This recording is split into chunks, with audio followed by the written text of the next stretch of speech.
খোদার পরে দেশান মহত বুদ্ধিমান, খোদার পরে দেশান মহত বুদ্ধিমান, নূরে নূরান্বিত রূপের বাহার, মুক্তিদাতা আল আমিন নবী আমার, ভুবনে তুমি অনন্য উপহার, মুক্তিদাতা আল আমিন নবী আমার, ভুবনে তুমি অনন্য উপহার। আমার আপনার নবী দো জাহানের বাদশা, তাকে আল্লাহ এমন ভাবে ধরনের বুকে পাঠালেন। আমরা অনেকজন আমার দয়ার নবী মায়ের নবীকে সাধারণ মনে করি না। আমার দয়ার নবী মায়ের নবী কেমন ছিলেন এই দুনিয়ার মানুষের সঙ্গে তার তফাৎ কি? আমরা কোন আলো ভর্তি ঘরের মধ্যে ঢুকে যাই, সেই ঘরেতে আমাদের ছায়া পড়ে অন্ধকার হয়ে যায়। আমার দয়ার নবী যদি অন্ধকার ঘরের মধ্যে ঢুকে পড়তেন, সেই অন্ধকার ঘরেতে কি হতো? কবি ছন্দের মাধ্যমে লিখছে দেখুন, আধার ঘরেতে তোমার আভাতে সুচ খুঁজে পাওয়া যেত, আধার ঘরেতে তোমার আভাতে সুচ খুঁজে পাওয়া যেত, তোমার বিনয়ী শালীন ব্যবহার সবাইকে মুগ্ধ করিত, আধার ঘরেতে তোমার আভাতে সুচ খুঁজে পাওয়া যেত, তোমার বিনয়ী শালীন ব্যবহার সবাইকে মুগ্ধ করিত, মিষ্টি মধুময় মুখের ভাষা তোমার, মিষ্টি মধুময় মুখের ভাষা তোমার, অনুপম তুমি সেরা রূপকার, মুক্তিদাতা আল আমিন নবী আমার, ভুবনে তুমি অনন্য উপহার, মুক্তিদাতা আল আমিন নবী আমার, ভুবনে তুমি অনন্য উপহার, খোদার পরে দেশান মহত বুদ্ধিমান, খোদার পরে দেশান মহত বুদ্ধিমান, নূরে নূরান্বিত রূপের বাহার, মুক্তিদাতা আল আমিন নবী আমার, ভুবনে তুমি অনন্য উপহার, মুক্তিদাতা আল আমিন নবী আমার, ভুবনে তুমি অনন্য উপহার। কবি ছন্দের মাধ্যমে আরো কি লিখছে দেখুন, যুদ্ধের ময়দানে চক্ষু জমিনে খসে পড়ে এক সাহাবী, রাসূলের কথায় চক্ষু ফিরে পায়, ছিল এমনই এক নজির, শত্রুদের আঘাতে তীরের আঘাতে একটা সাহাবার চোখ ছিটকে পড়ে গেল। এবার আমরা যদি একটা চোখ খুলে যায়, সেই চোখটা লাগিয়ে দিলে আবার দেখা পায় না। আমার দয়ার নবীকে আল্লাহ কি সম্মান কি মর্যাদা দিলেন, কবি ছন্দের মাধ্যমে লিখছে দেখুন, আধার ঘরেতে তোমার আভাতে যুদ্ধের ময়দানে চক্ষু জমিনে খসে পড়ে এক সাহাবী, রাসূলের কথায় চক্ষু ফিরে পায়, ছিল এমনই এক নজির, আগের তুলনায় যে চক্ষু ফিরে পায়, আগের তুলনায় যে চক্ষু ফিরে পায়, বেড়ে গেল তাতে দ্বিগুণ পাওয়ার, মুক্তিদাতা আল আমিন নবী আমার, ভুবনে তুমি অনন্য উপহার, মুক্তিদাতা আল আমিন নবী আমার, ভুবনে তুমি অনন্য উপহার।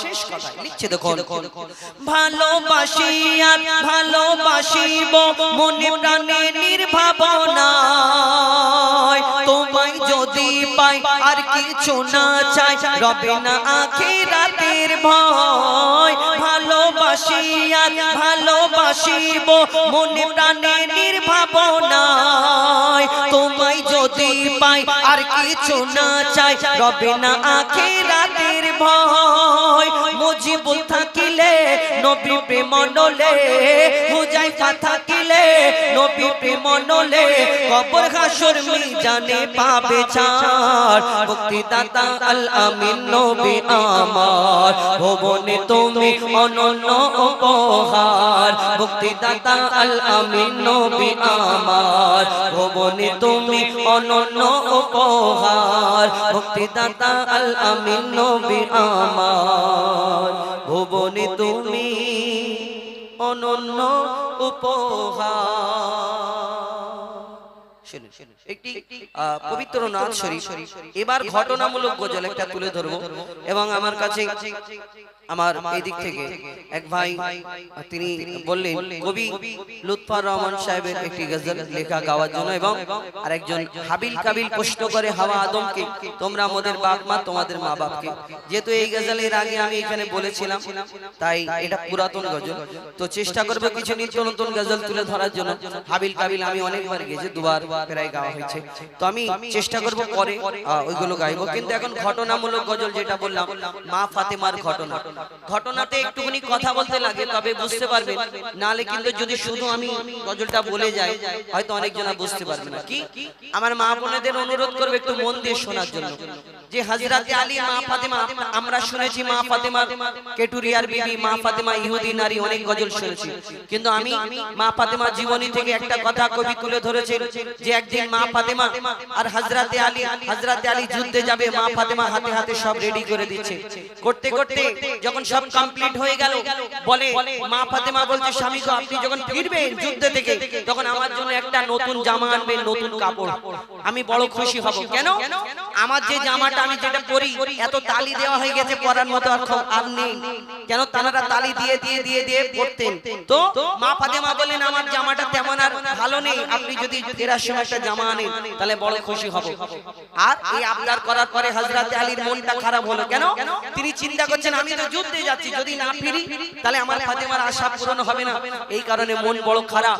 আর এই ঘটনাটা ইমাম হাসান ইমাম হুসাইন দেখে ফেললো, দেখার পরে মা ফাতেমা বাড়ি থেকে সোজা ওই ইমাম হাসান ইমাম হুসাইন দয়ার নবীর কাছে পৌঁছে গেল। যখন যাওয়ার পরে কি ঘটনা হয় আমার দয়ার নবী ঘটনা সব খবর পেয়ে চোখ থেকে চোখ বন্ধ করে শুধু ওই সেদিন আমার দয়ার নবী কেঁদে ফেলে। কি ঘটনা হয় কবি ছন্দের মাধ্যমে লিখছে দেখুন।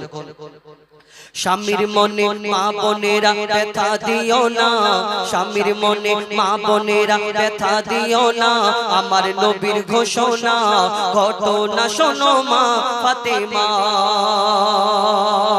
ঘটনা শোনো মা ফাতেমার। স্বামীর মনে মা বোনেরা ব্যথা দিও না, আমার নবীর ঘোষণা ঘটনা শোনো মা ফাতেমার, ঘটনা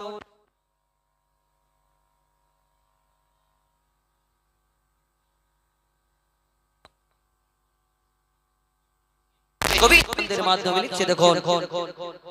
যুদ্ধ করতে যাবে আলী হাতে নিল তলোয়ার, যুদ্ধ করতে যাবে আলী হাতে নিল তলোয়ার, মা ফাতেমা স্বামীর কাছে করলো এমন আবদার, মা ফাতেমা স্বামীর কাছে করলো এমন আবদার। যুদ্ধ থেকে ফেরার পথে আসবে যখন ঘরে, একটি নতুন কাপড় কিনে আনবে আমার তরে, একটি নতুন কাপড় কিনে আনবে আমার তরে।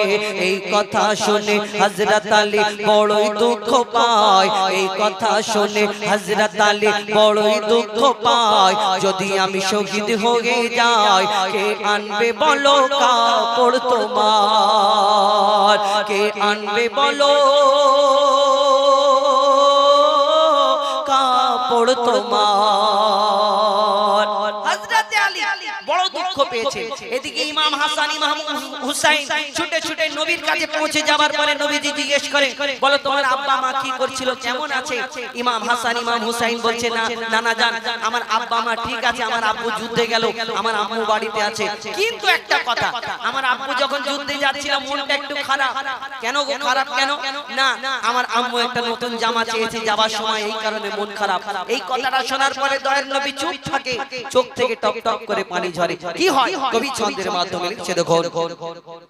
ওই দুঃখ ভরা হৃদয় নিয়ে আলী গেল রনে, দুঃখ ভরা হৃদয় নিয়ে আলী গেল রনে, নানার কাছে ছুটে এলো হাসান হোসেন, নানার কাছে ছুটে এলো হাসান হোসেন, নানার কাছে ছুটে এলো হাসান হোসেন।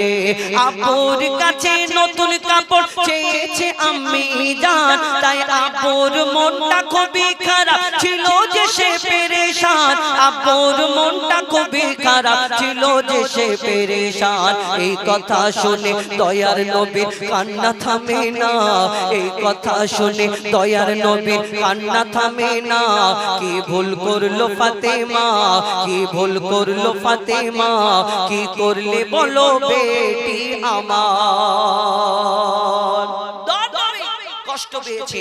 আর এইদিকে মা ফাতেমা তিনি নিজের বাড়িতে কাজ করে দেখে আমার দয়ার নবী প্রত্যেকদিন মা ফাতেমার বাড়িতে যেতেন দেখা করতে, খোঁজ খবর নিতে। কিন্তু একটা এমন সময় আসলো আমার দয়ার নবী 3 দিন মা ফাতেমার বাড়িতে যায়নি। মা ফাতেমা বড় চিন্তা করে, কেন আমার আব্বার শরীর খারাপ নাকি প্রত্যেকদিন আমার কাছে আসে, 3 দিন কেন আসে না? মা ফাতেমা ছুটে ছুটে নবীর ঘরের সামনে পৌঁছে যায়। তারপর কি হয় কবি ছন্দের মাধ্যমে লিখছে, দেখো। যার মুখ না দেখে ঘুমাতো না দয়ার নবীজি আমার, যার মুখ না দেখে ঘুমাতো না দয়ার নবীজি আমার। রাতের পরে রাত কেটে যায় মুখ দেখে না ফাতেমা, রাতের পরে রাত কেটে যায় মুখ দেখে না ফাতেমা। মা ফাতেমা ছুটে এলো আব্বা জানের কাছে, তবু বেটির মুখ দেখে না পেছন ফিরে আছে, তবু বেটির মুখ দেখে না পেছন ফিরে আছে। বলছে নবী ও গো বেটি বাড়ি চলে যাও, বলছে নবী ও গো বেটি বাড়ি চলে যাও। আগে স্বামীর কাছে ক্ষমা চাও, তবে করবে ক্ষমা আল্লাহ আমার, তবে করবে ক্ষমা আল্লাহ আমার। নবীজি বলছে আগে বাড়ি চলে যাও, স্বামীর কাছে ক্ষমা চেয়ে বেটি তুমি আসো। আর আমাদের বর্তমানে এমন পরিস্থিতি হয়ে গেছে, যদি শ্বশুর বাড়ি কোনো গন্ডগোল হয় আমাদের বাড়ি থেকে কত কি বলি না।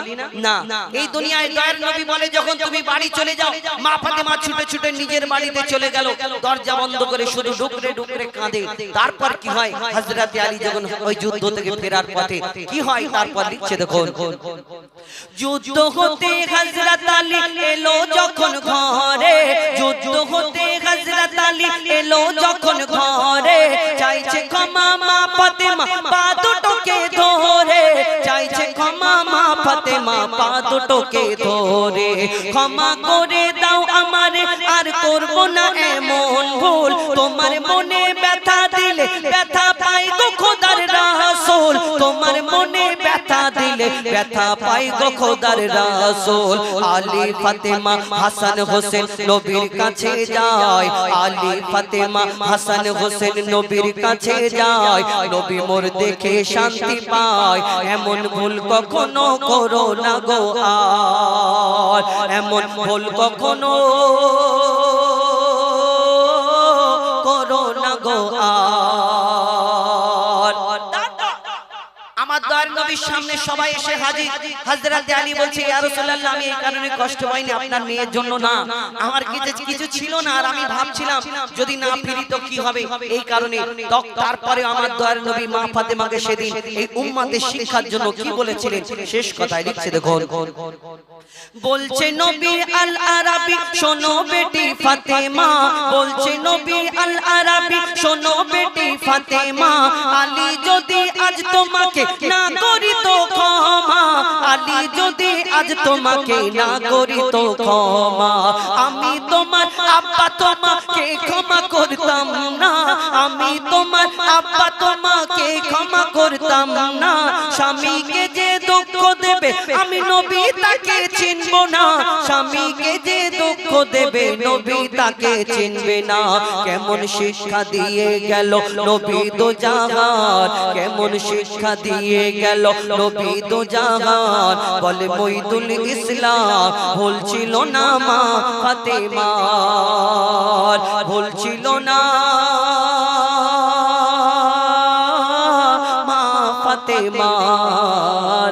স্বামীর মনে মা বোনেরা ব্যথা দিও না, আমার নবীর ঘোষণা ঘটনা শোনো মা ফাতেমার, ঘটনা শোনো